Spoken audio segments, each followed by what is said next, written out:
Ele é irmão do nosso irmão Marcos Camilo, que já esteve algumas vezes conosco ali em Vila Alpina. Pastor, muito obrigado, querido, por você ter aceitado estar conosco.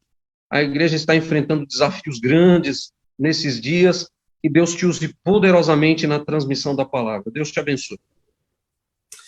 Amém. Muito obrigado, irmão Ricardo. É um prazer, um privilégio poder estar junto com vocês nessa semana. Eu sei que é um grande desafio separar um tempo todos os dias antes das nossas atividades para podermos nos colocar na presença do Senhor, mas algo que tem feito com que eu pare para poder pensar um pouco é que na maior parte das vezes em que dedicamos tempo para oração, tempo para busca, tempo para poder compreender um pouco daquilo que nós precisamos da parte de Deus, nós temos a tendência de nos focar naquilo que nós não podemos fazer. Nós pedimos ao Senhor para que Ele cure, para que Ele restaure, para que Ele mude as circunstâncias externas. Entretanto, ao estudar a palavra de Deus, eu tenho percebido que o Senhor Deus, Ele nos deu algumas orientações no sentido de que existem muitas coisas que Ele espera que nós façamos. É interessante que tudo aquilo que mais pesa no nosso coração em relação às necessidades que se colocam diante de nós, e eu estava aqui prestando atenção enquanto o irmão David estava lendo os pedidos que estavam sendo feitos, é uma tendência do ser humano, nossa, de todos nós, nos focarmos naquilo que nos incomoda, naquilo que nos prejudica. Nós queremos intervenção, cura, restauração, nós queremos ver o milagre acontecendo. Mas o mais interessante é que, quando olhamos para a Bíblia, nós percebemos que o Senhor Deus, Ele pede para que nós façamos algumas coisas. Ele pede para que a nossa postura diante da vida e diante dos desafios seja uma determinada postura. E em relação às nossas necessidades, a gente pode ficar sossegado porque Ele cuida de nós. Assim como um pai cuida dos seus filhos, Ele cuida de cada um de nós. A grande luta que o Senhor Deus espera que nós travemos é a luta pela comunhão, é a luta por caminhar com Ele, é a luta por andar com Ele, até porque isso vai contra a nossa natureza. Levantar-se na madrugada para podermos estar orando juntos, buscando a presença de Deus, adorando o nome do Senhor, vai completamente contra a nossa natureza. Quem de nós não preferia, nessa altura, estar aproveitando algumas horas a mais de sono, em pleno domingo de manhã, que normalmente é o dia que as pessoas têm para poder dormir um pouquinho mais, levantar-se às 5h da manhã para poder participar de uma programação? Isso vai contra a nossa natureza. Mas eu quero, nessa semana, me focar especificamente naquilo que o Senhor Deus pede para que nós façamos. Que posturas o Senhor Deus espera de nós, enquanto Ele cuida dos nossos interesses. Afinal de contas, foi o próprio Cristo quem mencionou no Sermão da Montanha que se nós buscássemos em primeiro lugar o reino do céu e a sua justiça, todas as outras coisas nos seriam acrescentadas. Que todas as outras coisas são essas? Eu quero tentar, de alguma maneira, mostrar para você, através da vida de alguns personagens, e nessa semana vamos ver alguns deles que tomaram posturas em tempos de crise, que se colocaram diante dos desafios da vida de determinada forma e viram o impossível acontecer diante deles. Eu quero aproveitar para poder dizer a vocês que Deus é Deus quando Ele opera um grande milagre, e quero mencionar a vocês que no meu ministério eu vi algumas vezes o Senhor Deus curar pessoas com câncer em estágio terminal. Me lembro de uma menina filha de pais tóxico-dependentes e que desde o momento do seu nascimento foi diagnosticada com HIV e que foi completamente curada. Eu vi o Senhor Deus operar de forma tremenda na vida de casais que estavam para poder se separar, de pessoas com o coração tão endurecido para Deus que a maior parte das pessoas já nem sequer acreditava que algo pudesse acontecer para que essa pessoa viesse para o Senhor, e vi Deus quebrar esses corações, e a lista seria imensa daquilo que eu vi Deus operar. mas Deus é tão Deus quando ele opera para poder curar, quanto ele é Deus no momento em que ele se posiciona ao lado de uma pessoa que está numa doença, num estágio terminal, e fecha os seus olhos no momento em que ela adormece. Ele é tão Deus quando ele opera, quanto ele é Deus quando ele permanece em silêncio. Mas que postura nós devemos tomar enquanto Deus é Deus? Que tipo de postura a gente deve tomar enquanto o Senhor Deus age? É isso que a gente vai tentar descobrir nessa semana. O tema que eu dei para essa semana de oração foi escolhas. Por quê? Porque o Senhor Deus nos fez seres livres. E nós temos o maior poder do universo nas nossas mãos. É o poder da escolha. E esse poder de escolha não necessariamente é a escolha que nós podemos fazer no sentido de eu quero que Deus cure, eu quero que Deus restaure. Algumas pessoas dizem assim, eu determino que Deus faça isso, eu determino que Deus faça aquilo. Eu vou dizer a vocês uma coisa, nós não fomos chamados para poder determinar absolutamente nada. Nós somos chamados para podermos nos colocar diante do Senhor numa atitude de submissão, entendendo que Deus é Deus. Precisamos compreender, em primeiro lugar, quem Ele é, e em segundo lugar, quem nós somos. Precisamos compreender o que podemos e o que Deus pode. Precisamos compreender o que Deus não colocou à nossa disposição e o que Ele colocou à nossa disposição. Às vezes colocamos tanto foco naquilo que Deus não pediu para nós que nos esquecemos daquilo que Ele pediu. E eu quero me dedicar nessa semana naquilo que Ele pediu.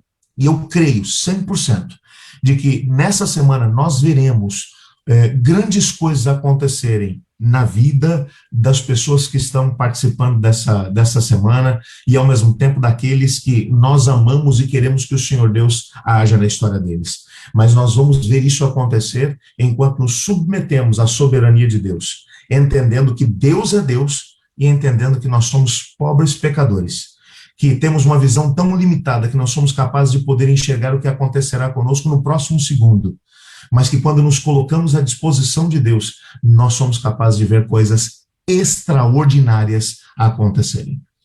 Eu queria, nesse momento, começar a nossa semana trabalhando com vocês dois personagens, já que nós estamos falando sobre escolhas. São dois indivíduos completamente apaixonados. E eu quero começar hoje falando sobre paixão.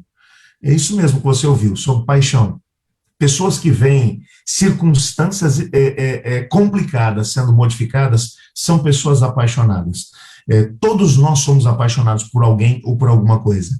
Todos nós possuímos uma grande paixão. Quando eu estou falando de grande paixão, eu estou falando daquilo que é a locomotiva da nossa vida, aquilo que faz com que todas as diversas coisas da nossa vida acabem fluindo. Todos nós temos algo que faz o nosso coração bater mais forte. Todos nós temos alguma coisa que faz o nosso olho brilhar. Todos nós somos apaixonados por algo ou por alguma coisa. Você descobre a paixão que uma pessoa possui quando ela começa a conversar com você.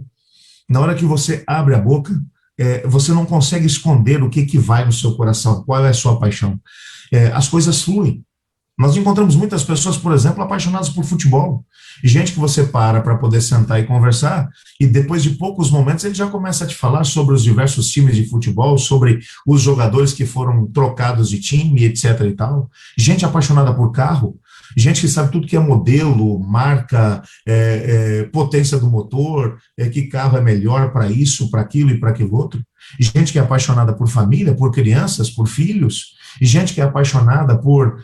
enfim, e a lista poderia seguir aqui. Gente que possui paixões. Todos nós possuímos a nossa. E é claro que existe uma tendência dentro do meio cristão. Nessa altura, a gente já está mentalmente organizado para poder responder assim, olha, não, minha paixão é Deus. Será que é mesmo? E dizer que você é apaixonado por Deus é uma coisa muito vaga. E tem que haver alguma coisa específica que move a sua vida, o seu coração. Eu tenho descoberto que a Bíblia é um livro de gente apaixonada. Você não encontra na Bíblia pessoas que vivem a vida sem qualquer tipo de paixão que mova a sua vida. Você vê gente que é apaixonada, gente que viveu de forma intensa porque acreditava em alguma coisa, porque acreditava em alguém, porque tinha algo que impulsionava esses personagens a conseguirem viver mesmo passando por situações de grande crise. Porque se você olhar para a maior parte dos personagens que a Bíblia menciona, os indivíduos que marcaram o seu tempo e a sua história, eles viveram em tempos difíceis, em tempos complicados, mas ainda assim conseguiram mudar a sua história.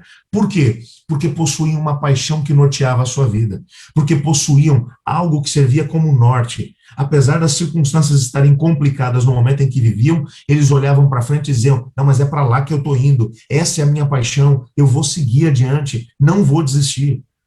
Todos, você pode olhar, a Bíblia não é um livro que fala sobre pessoas medíocres, pessoas medianas, pessoas que não viveram a vida de forma apaixonada. A Bíblia fala de pessoas, sim, que foram capazes de enfrentar perseguição e até mesmo morte, em nome da paixão que norteava a sua vida. Pessoas que foram capazes de sacrificar sobre o altar da vida tudo aquilo que era importante para eles, em nome de uma paixão, em nome de uma visão, em nome de algo que fazia com que o seu coração batesse forte, com que os seus olhos brilhassem. E a primeira pergunta que eu quero fazer nessa semana é, qual é a sua grande paixão? Estudando a Bíblia, eu confesso que tenho encontrado muita gente apaixonada, e não esperava encontrar tanta gente apaixonada como tenho encontrado. É verdade que quando eu olho para a Bíblia, eu acabo descobrindo alguns indivíduos tão apaixonados, mas tão apaixonados, que as suas paixões acabaram sendo relatadas por alguns indivíduos que viveram depois. Eu não esperava, confesso a vocês, encontrar paixão em todas as partes da Bíblia, como acabei encontrando, até na genealogia. Você sabe, a genealogia é aquela parte da Bíblia, ou são aquelas partes da Bíblia que a gente mal pode esperar quando está fazendo o ano bíblico, né? Você fica louco para poder chegar e poder ler logo, né? Aquele monte de nome que, em alguns casos, mais parece um palavrão que um nome, você nunca ouviu falar sobre aquela gente, e vem aquela lista enorme, fulano que gerou Beltrano, e depois que gerou Beltrano, teve filhos e filhas e morreu. Aí vem o ciclano que gerou Beltrano, e depois que gerou Beltrano, viveu tantos anos, teve filhos e filhas e morreu. E a lista vai seguindo, aqueles nomes intermináveis. Quem de nós nunca pulou uma genealogia quando estava fazendo o ano bíblico? Bom, deixa eu te dizer que eu acabei passando por uma experiência alguns anos atrás que acabou marcando a minha vida. Eu estava dando estudo bíblico para um rapaz e li aquele texto clássico de Paulo a Timóteo, quando Paulo diz: toda a escritura é inspirada por Deus e útil para ensinar, para corrigir, para redarguir injustiça, e assim por diante, a lista é grande. E fiz aquele comentário que é clássico para nós, quando eu disse toda a Bíblia é inspirada por Deus, de Gênesis 1 a Apocalipse 22.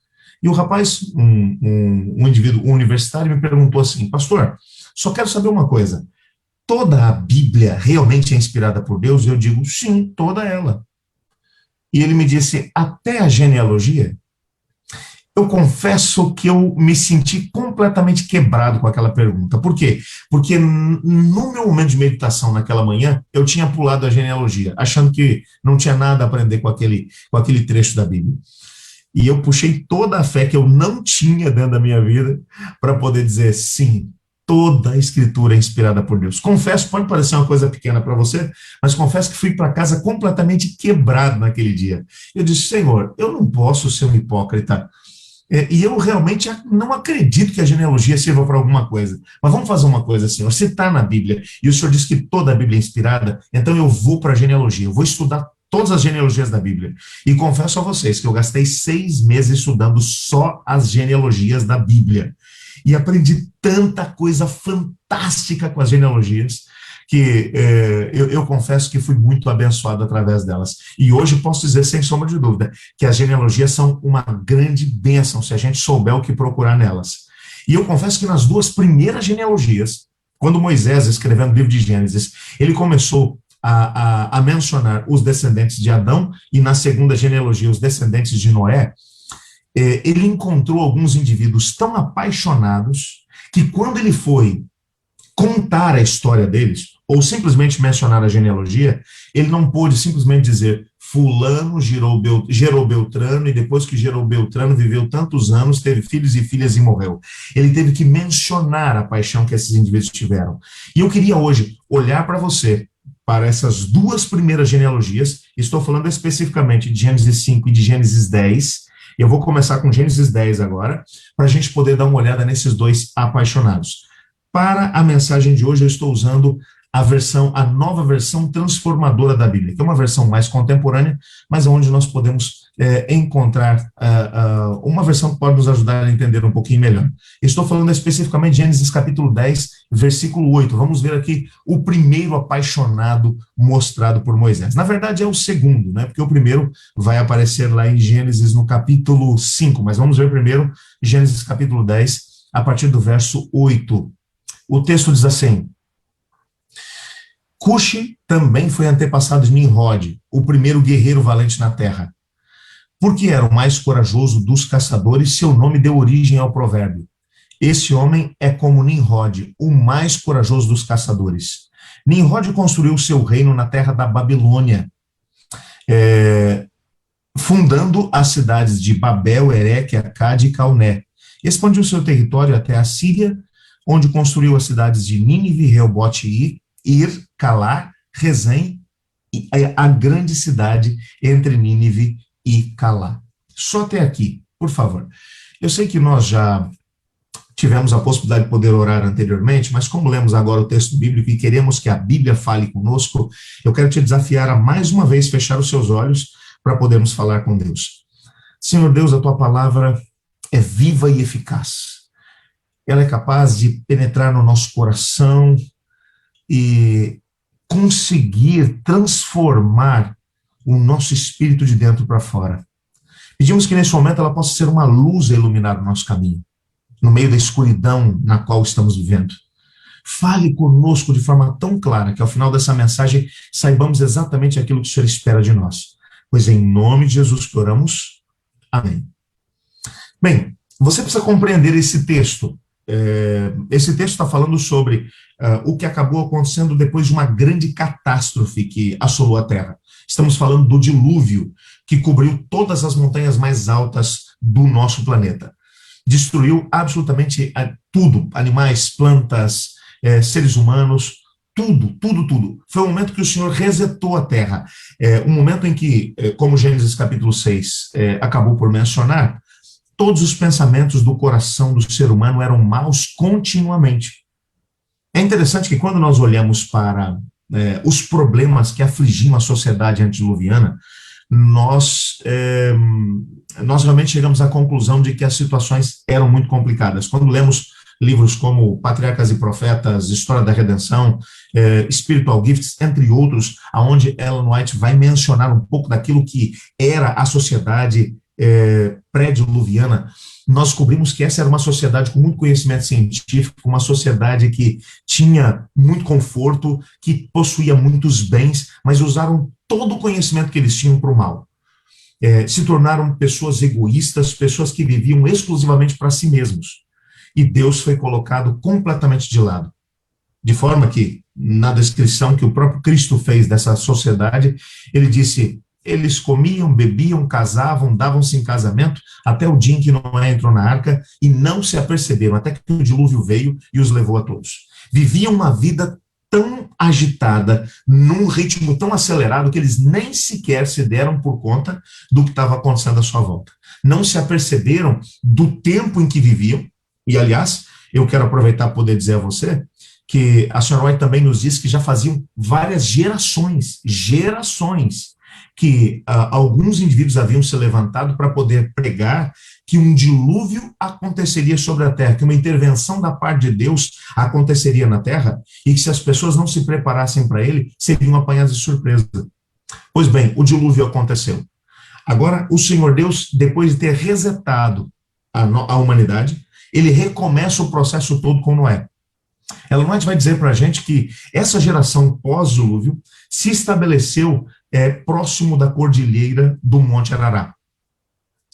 Na verdade, uma grande cordilheira, não sabemos exatamente aonde, mas eles se estabeleceram nas imediações. daquele lugar. O Senhor Deus havia dito a Noé que ele deveria, com a sua família, permanecer por ali até o momento em que eles crescessem um pouco mais, e então deveriam se espalhar por toda a terra. Poucas gerações haviam tido lugar sobre a terra depois do dilúvio, e o Senhor Deus vai aparecer a Noé e vai mencionar a ele que toda que toda a humanidade deveria ter um conhecimento do Deus Todo-Poderoso, deveria andar com Deus, aprender a conhecer a vontade de Deus. Para isso, eles viviam juntos, em comunidade, de forma muito simples, ainda como nômades, mas viviam, se estabeleceram nas regiões próximas à Cordilheira do Arará. Até que se levantou um indivíduo entre aquelas gerações, um indivíduo que era descendente de Cã, filho de Noé, mais especificamente da linhagem de Cuxi, um camarada chamado Nimrod. Esse cara era um cara apaixonado, tão apaixonado que Moisés teve que falar a respeito da sua paixão na sua genealogia.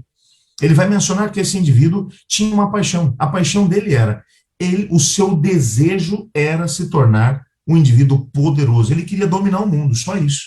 Ele queria ser reconhecido pela sua geração, ele queria poder, fama, riqueza, ele queria que as pessoas olhassem para ele e vissem nele alguém que tinha poder e autoridade para poder fazer a diferença na sua geração. Ele queria imortalizar o seu nome na história. E para isso, ele começou a tentar trabalhar com as pessoas da sua geração.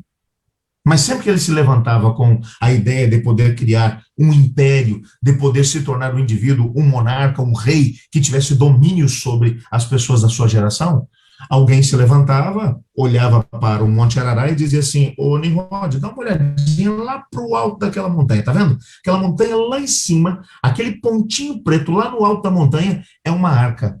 Exatamente, um barco no alto de uma montanha. Sabe que aquele barco está no alto daquela montanha? Porque um dia a humanidade resolveu desobedecer a Deus.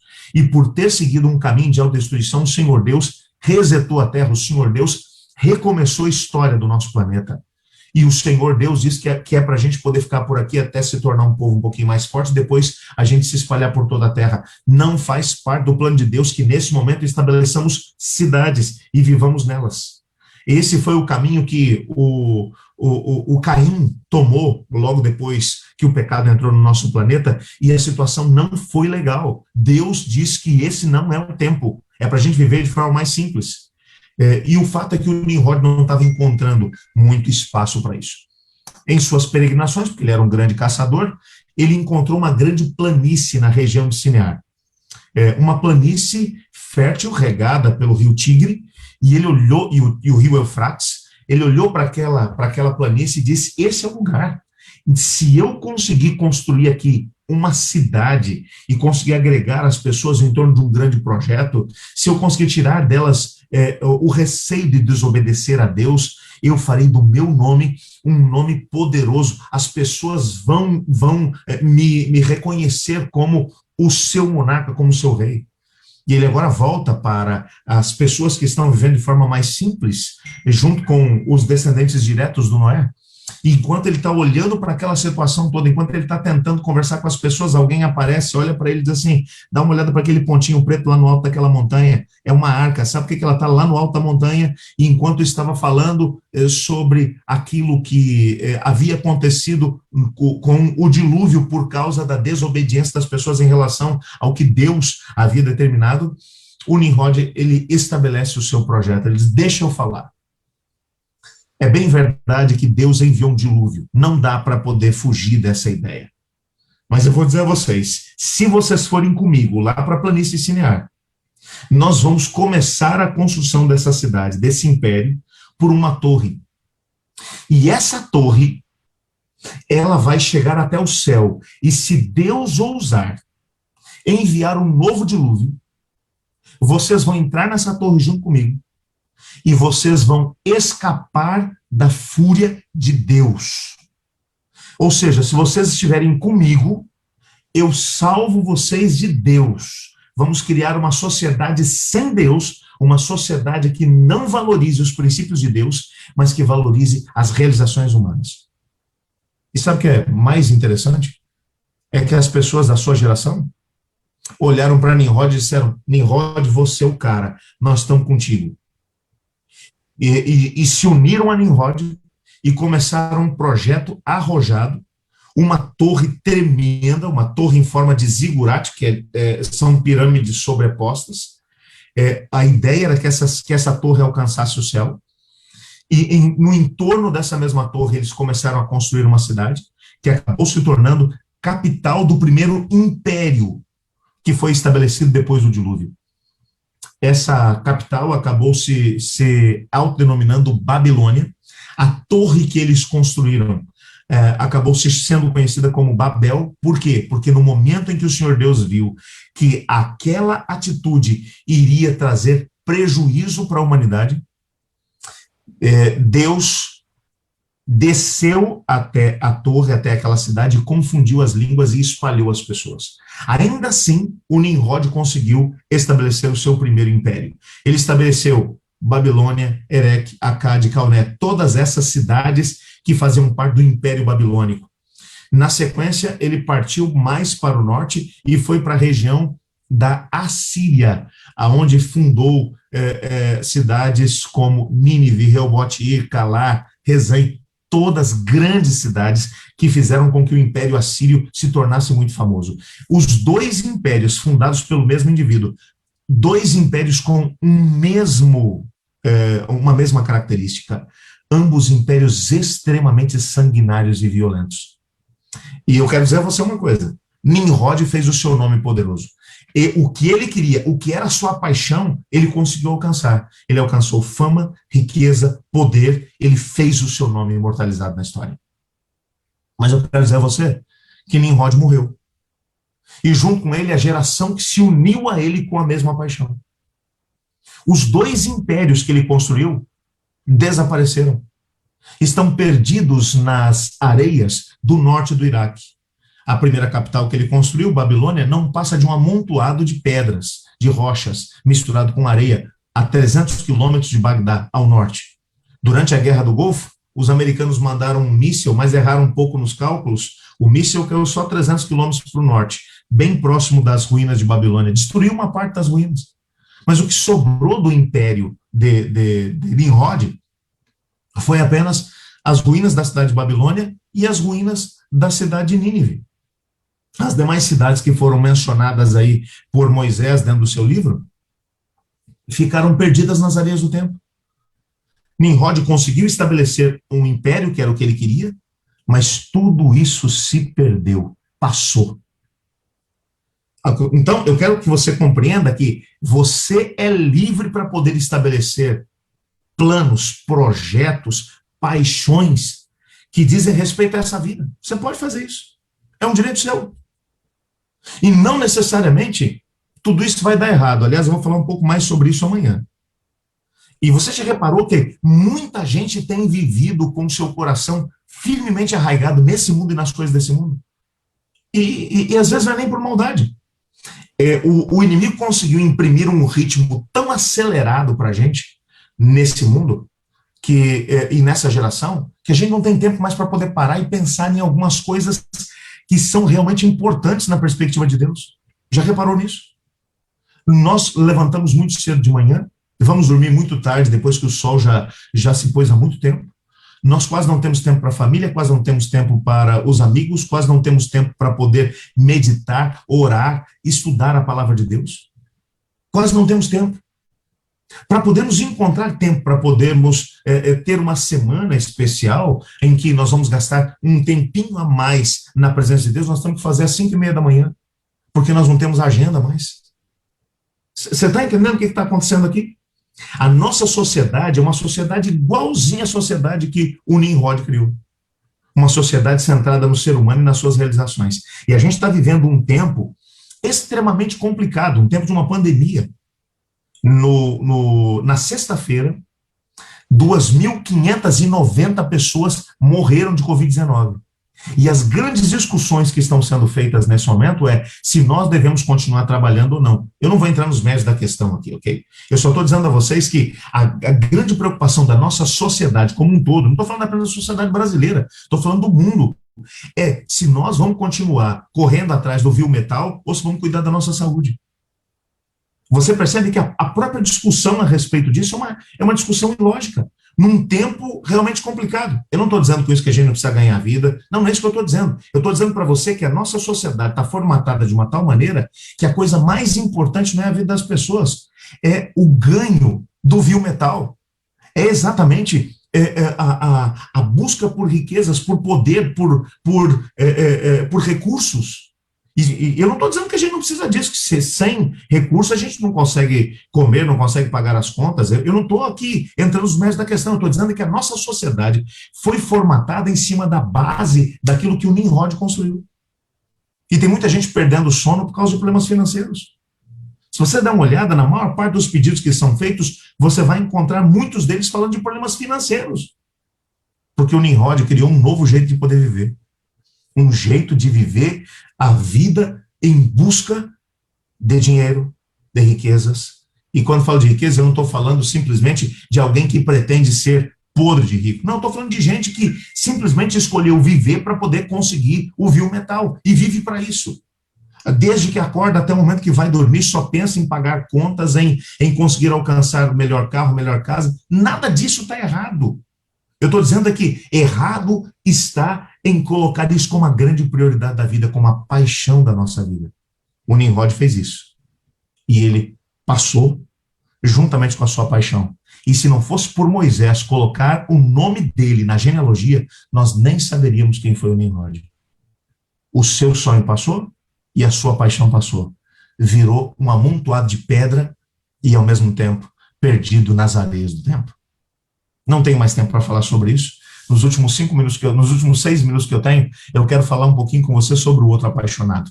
Vai lá comigo para Gênesis, no capítulo 5, por favor. Eu quero falar sobre o outro apaixonado que Moisés vai mencionar na primeira genealogia da Bíblia. Gênesis, capítulo 5, nós vamos ler a partir do versículo 21. O texto diz assim: aos 65 anos, Enoque gerou Matusalém. Depois do nascimento de Matusalém, Enoque viveu em comunhão com Deus por 300 anos. E teve outros filhos e filhas. Enoque viveu 365 anos, andando em comunhão com Deus, até que um dia desapareceu, porque Deus o levou para junto de si. Só até aqui. Para poder complementar esse texto, eu queria que você desse uma olhada lá no Novo Testamento, num texto que é complementar a esse, no livro de Judas, na carta de Judas, só tem um capítulo, portanto é o capítulo 1, que é o único capítulo, versículo 14. Se você quiser dar uma olhada ali, esse texto é um texto complementar ao texto que lemos ainda há pouco. O texto diz assim: Enoque, que viveu na 7ª geração depois de Adão, profetizou a respeito desses homens, dizendo: ouçam, o Senhor vem com incontáveis milhares de santos para julgar a todos. Convencerá os pecadores dos seus atos perversos e dos insultos que pronunciaram contra ele. Eu quero que você tente juntar aqui essas informações para poder compreender aqui alguma coisa a respeito da paixão de Enoque. O texto de Moisés vai dizer que o Enoque andou com Deus durante 300 anos. Ellen White fala um pouco a respeito disso. Ela diz que Enoque escolheu viver na presença de Deus. Para Enoque, a coisa mais importante da vida era andar com Deus, era estar junto com Deus, é compreender qual era a vontade de Deus para a sua vida. Ele entendia a soberania de Deus, entendia que Deus tem um plano específico para cada pessoa em cada geração, e que esse plano pode acontecer ou não, dependendo das escolhas que as pessoas fazem. E ele escolheu que viveria na presença do Senhor Deus. Ela não menciona que de tempos em tempos Enoque, ele gastava algum tempo da sua agenda em comunhão com Deus, porque o ritmo intenso da sociedade antediluviana não permitia que ele dedicasse o tempo que ele precisava na presença de Deus. Então ele dedicava alguns tempos a alguns retiros específicos no meio da natureza para poder orar, para poder buscar a presença de Deus e compreender o que Deus queria dele. E ao mesmo tempo, ele gastava a maior parte do seu tempo nas cidades que haviam sido fundadas pelos descendentes de Caim, pregando aquilo que era a mensagem para o seu tempo. Qual era a mensagem para o seu tempo? A morte do Cordeirinho, que representava o Messias, que um dia viria para pagar o preço pelo pecado da humanidade. Mas um dia, enquanto ele pregava, alguém levanta a mão no meio da multidão e diz assim: seu Enoque, deixa eu fazer uma pergunta. Vamos imaginar que eu aceite a tua proposta e eu comece agora a me preocupar com Deus, ok? Mas tem um elemento que muda completamente a história da humanidade, que é o elemento morte. Ninguém consegue escapar dela. Tem algumas pessoas morrendo aí na flor da idade, com 500, 600, 700 anos, pessoas morrendo na flor da idade, até porque a sociedade pré-diluviana vivia algo em torno de 900 e poucos anos. Da morte ninguém escapa. Agora, vamos imaginar aqui que eu aceite a tua proposta, que eu aceite esperar pelo Messias, e que eu morra no meio do caminho. Não aproveitei nem o que esse mundo pode me oferecer, e nem, ao mesmo tempo, aquilo que é a recompensa que Deus quer dar para todas as pessoas. Aquilo mexeu tanto com o coração de Enoque, que Enoque foi para os retiros com Deus, e ele começou a dizer para Deus: Senhor, eu preciso entender aqui uma coisa. Da morte ninguém escapa. O que é que acontece com o indivíduo depois da morte? E o Senhor Deus olhou para ele e disse: olha, Enoque, deixa eu te falar um negócio, isso não é para o teu tempo, a mensagem para o teu tempo é outra. A revelação é progressiva, eu vou revelar isso mais adiante para outras pessoas, mas para já o teu foco é pregar para essa geração que o Messias virá, que aquele cordeirinho que é sacrificado representa o Messias que vai vir.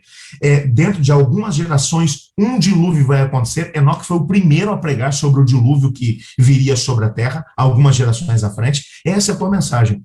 Enoque, por sua vez, bateu o pé junto de Deus e disse: Senhor, eu não prego mais se o Senhor não me falar sobre esse tema. Eu preciso saber. Tão impressionado ele ficou ao refletir sobre a história da humanidade, que termina com morte. Mesmo que o indivíduo, seja ele fiel a Deus, ou seja ele completamente infiel a Deus, termina em morte. Ele tanto ficou impressionado com isso e tanto azucrinou, no bom sentido, a paciência de Deus, que Deus falou: tá bom, Enoque, eu vou adiantar as coisas e vou te mostrar o que é que vai acontecer. E Deus deu a ele uma visão da história da humanidade. Mostrou para ele a primeira vinda de Cristo Jesus. Mostrou Cristo Jesus vivendo durante 33 anos, morrendo na cruz do Calvário, no terceiro dia ressuscitando da morte, e junto com ele uma grande quantidade de pessoas que ressuscitaram e que venceram a morte. Pulou para o final da história e mostrou para ele o momento do retorno de Cristo Jesus, Cristo voltando em poder e glória, com todos os seus anjos, e a trombeta de Deus soando, o Senhor Jesus sentado no seu trono, e então olhando para as pessoas que estavam à sua volta e dizendo para elas: olha, olhando para os anjos, fazendo um sinal, e os anjos parando de poder tocar as suas trombetas, e da nuvem, Jesus dizendo: despertai, despertai, vós que dormis o sono da morte. Ele viu um terremoto varrendo a terra de leste a oeste, de norte a sul. Ele viu todas as sepulturas daqueles que morreram em Cristo ressuscitando, completamente imortalizados.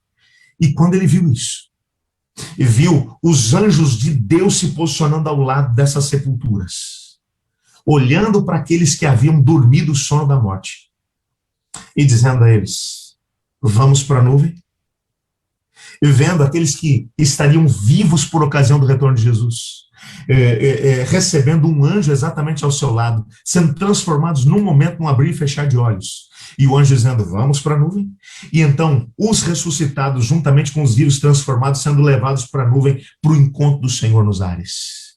E aquela festa tremenda acontecendo na nuvem, na presença do Senhor Deus, enquanto a viagem para Nova Jerusalém começava. Ele viu tudo isso e ele ficou impressionado com isso. E o Senhor Deus olha para ele, e Ellen White deixa claro que o Senhor Deus diz para ele: a mensagem para esse tempo é a primeira vinda do Messias, ok? E Enoque agora volta para poder pregar.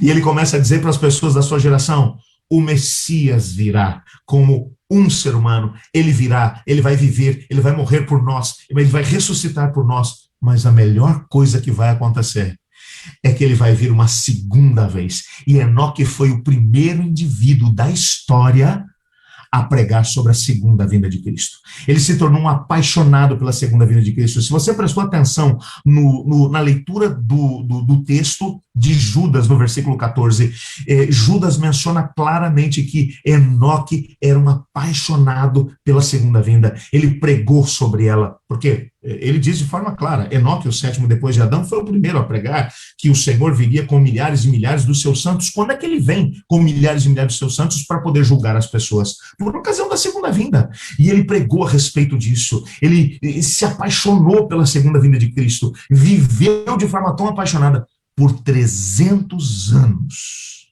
Não foi por 300 dias, mas por 300 anos.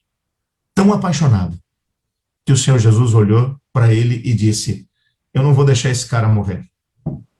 Ele vai representar a geração que ele mais almejou, a geração daqueles que serão transladados da terra sem ver a morte.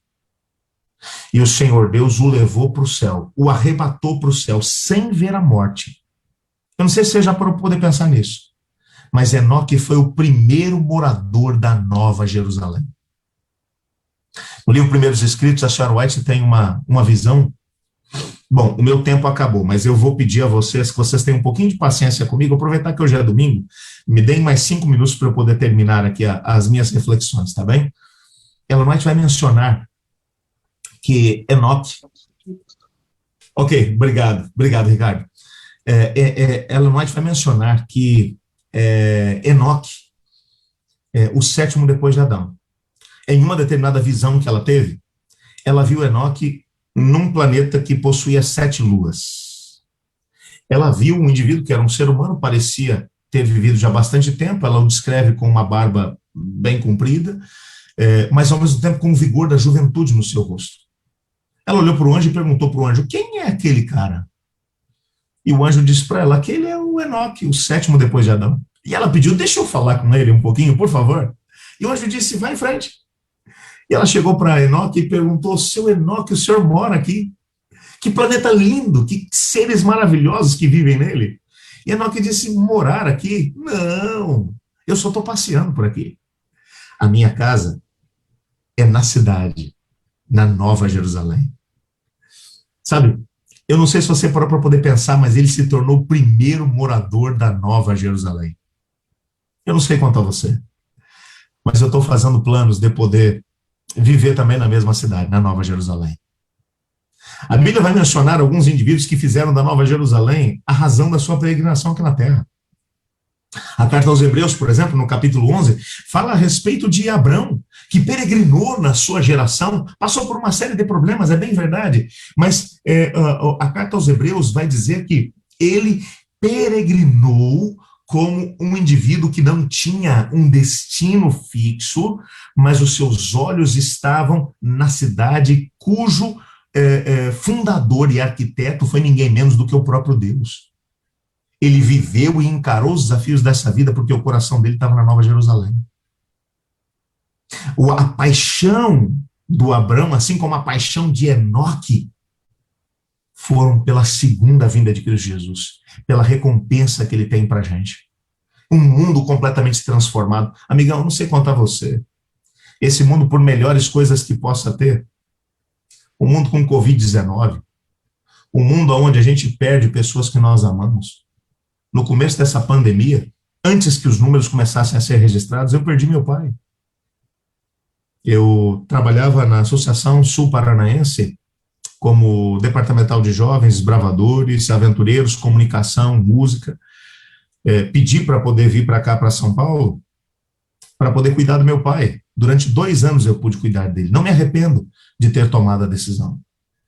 Mas no dia 29 de fevereiro do ano passado, meu pai dormiu o sono dos justos, descansou no Senhor. Nós, como membros da família, pelas características do falecimento dele, foi uma coisa muito rápida, acreditamos que ele deve ter sido vítima do Covid-19.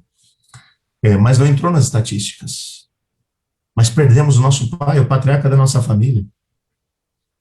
Ainda hoje, a nossa vida fica mais vazia sem ele. Meu pai, por causa do Alzheimer, não se lembrava da gente. Ele achava que eu era irmão dele. Em alguns momentos, ele achava que a minha mãe era a mãe dele. Na maior parte das vezes, ele não se lembrava de nenhum de nós. mas às vezes ele tinha uns lampejos de memória.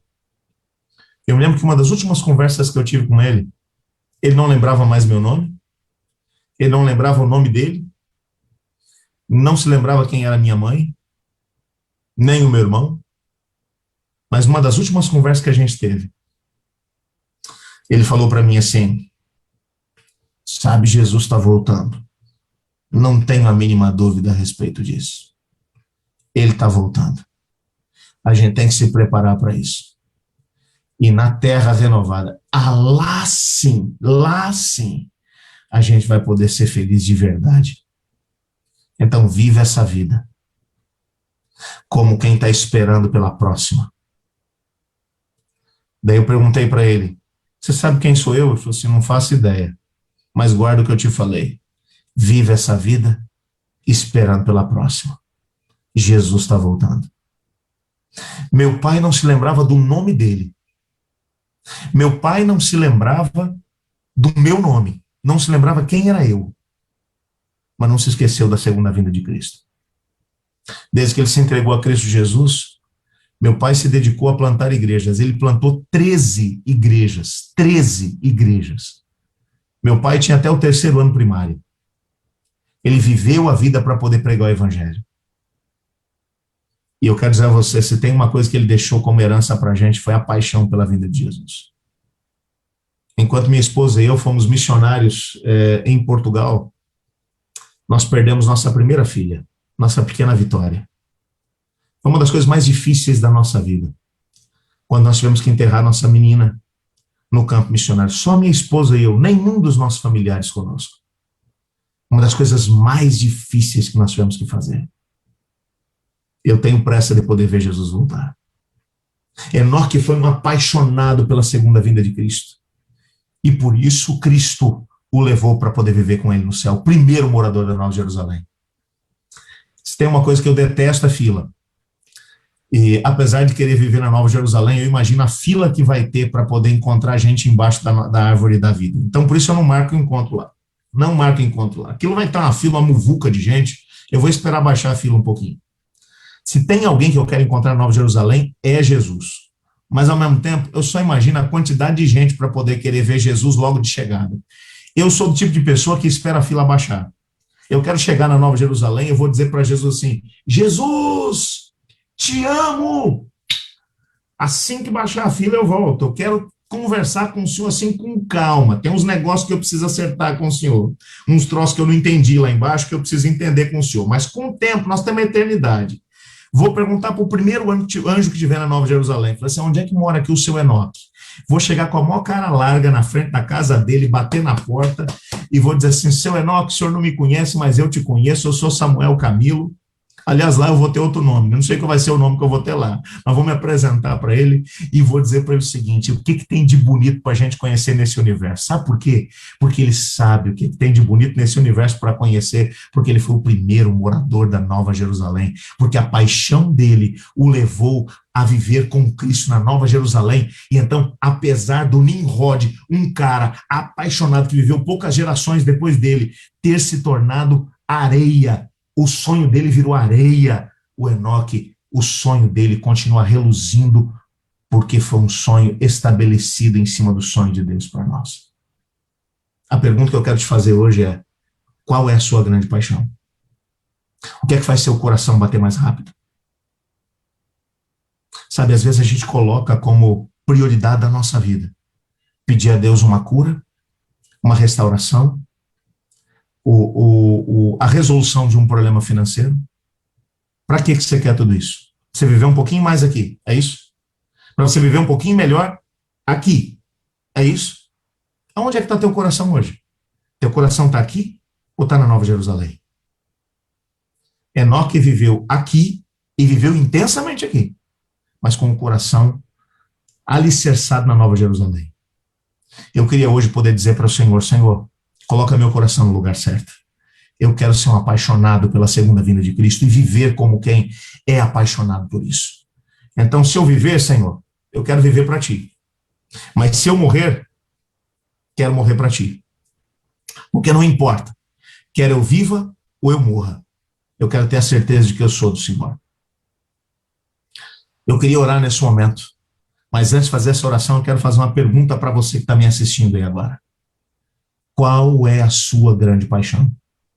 Na resposta a essa pergunta, você vai encontrar o teu destino eterno. Se você estiver apaixonado por essa vida, preocupado única e exclusivamente em encontrar respostas para os dramas que você está vivendo agora, aqui nesse mundo, sem se preocupar com a eternidade, então vou dizer para você, teu sonho vai virar areia, igual o sonho do Nimrod. Mas se o teu coração estiver firmemente alicerçado na Nova Jerusalém, não tem nada de errado você pedir para que Deus melhore a tua vida aqui. Desde que esse não seja o seu destino final. Você vai passar a eternidade ao lado de Cristo Jesus. É isso que eu quero para mim. E você? Eu quero orar contigo nesse momento. Senhor Deus, amado Pai, muito obrigado por tua palavra e obrigado porque através dela nós temos a possibilidade de entender que o Senhor tem um destino eterno para nós. Queremos ser como Enoque, apaixonados pela segunda vinda de Cristo. Ajuda-nos a viver dessa maneira, hoje, aqui e agora. Pois é em nome de Jesus que oramos. Amém. Que Deus te abençoe, que Deus te guarde. Eu peço desculpa mais uma vez pelo meu atraso, passei 15 minutos do meu tempo, mas prometo que amanhã nós vamos terminar no horário certinho. Eu quero só mencionar a vocês que amanhã eu vou mostrar para você uma outra genealogia. Eu vou falar para você sobre Caim e Sete, dois indivíduos que colocaram o foco em coisas completamente diferentes. Qual foi o resultado da história deles? Você vai se surpreender. Espero por você às 5h30. Pastor, que bênção, viu? Muito obrigado pela mensagem de hoje. Eu quero dizer para você que quem se dispõe a levantar às 5h30 da manhã para estar na presença de Deus não vai se incomodar se demorar um pouquinho mais na palavra, 15 minutos, não. Pode ficar tranquilo, se precisar se estender um pouquinho a mais todo dia, nós estaremos aqui felizes ouvindo a palavra de Deus. Nós estaremos aqui para orar e ouvir a palavra de Deus essa semana. Então, se todo dia você precisar de uns 10, 15 minutos a mais, o Senhor vai falar conosco e nós vamos ficar felizes da vida, viu? Deus te abençoe aí com a mensagem de hoje, no decorrer do dia que você tenha um dia abençoado. Deus te abençoe. Até amanhã, se Deus quiser, às 5h30. Fiquem com Deus.